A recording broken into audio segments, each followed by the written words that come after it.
Donc, Marie-Hélène Audier, j'appartiens à la communauté de recherche Cap Droit et je participe au Cap Lab de Marseille où j'ai volontairement choisi de parler de habiter le monde et voyager dans la langue.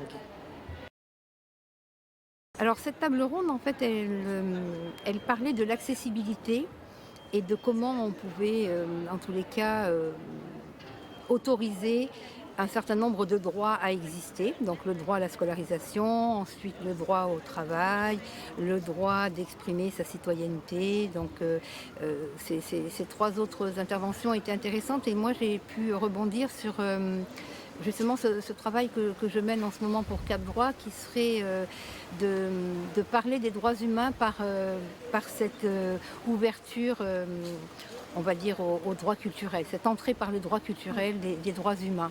Et donc le droit d'habiter, le droit, pas forcément uniquement le droit du logement, mais le droit d'habiter me paraissait essentiel et allait bien dans le sens de ce qui avait été évoqué ce matin, où voilà, comment on peut choisir son habitat, comment on peut choisir la manière dont on a envie de vivre, voilà, sortir d'une forme de mondialisation et d'aller vers peut-être une individualisation, un choix personnel, ce qui reste encore un peu compliqué.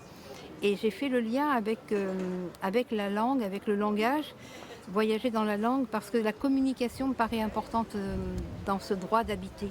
Habiter, c'est pas simplement être dans sa grotte, ça, on connaît bien le principe, c'est justement de pouvoir échanger avec les autres. Habiter, c'est aussi recevoir, c'est ouvrir sa porte à l'autre, c'est aller voir l'autre, c'est cohabiter, que ce soit un habitat rural ou un habitat urbain, on va toujours croiser des gens à côté de chez soi. Et donc c'est comment est-ce qu'on peut communiquer, échanger avec les gens. Et c'est ce qui me paraissait important à défendre aujourd'hui. Alors complètement, parce que j'ai travaillé sur le sujet où j'ai parlé justement avec les gens, on a travaillé en atelier ensemble pour préparer le travail que j'allais présenter. Et puis ce matin, en fait, j'ai parlé différemment de cette chose-là.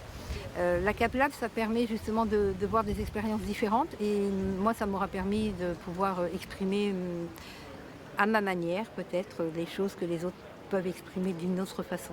C'est cette, on va dire, voilà, cette recherche participative, en tous les cas, elle était vraiment prégnante pour moi pendant ces 2 jours avec Cap Lab.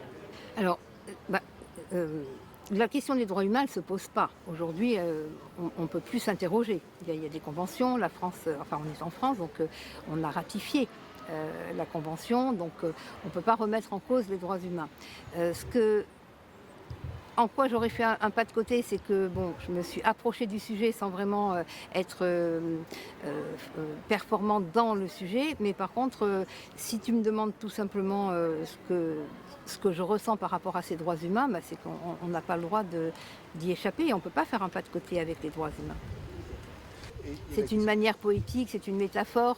Voilà, habiter le monde, voyager dans la langue, c'était métaphorique. C'est pour dire que justement les droits existent, qu'on doit vraiment s'attacher à ce que chaque individu puisse exprimer ses besoins, ses envies et le mettre en capacité. C'est-à-dire que c'est un petit peu ça que je cherche dans Cap Droit, c'est comment est-ce que on peut travailler en co-recherche, en recherche autour de ces droits fondamentaux qui ne sont pas toujours encore suffisamment mis en œuvre.